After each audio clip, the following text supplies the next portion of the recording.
This is nice because I've seen on here that you can use it. There's 3 ways you can use this. You can use it as a mask.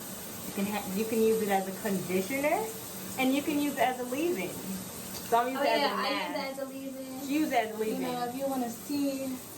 And look at her my hair, so don't come for me. I know I'm bald-headed. You are definitely not. I got it.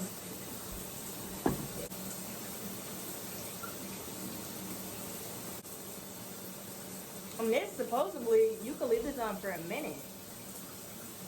You know, usually some deep conditions, they say to leave on like for 10-15 minutes.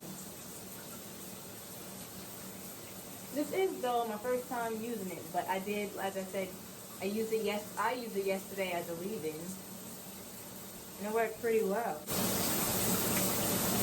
And they have other ones too. They have one with coconut in it. They have one with aloe. And they have one with papaya.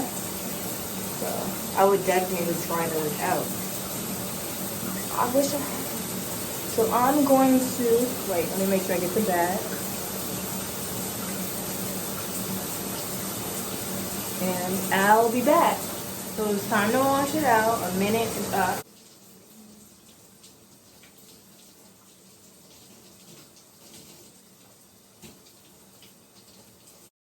I was definitely impressed with the results from using this product. My hair was left with shine, it controlled my frizz, and my hair felt very smooth. Thank you all for watching. Be sure to like, comment, and subscribe.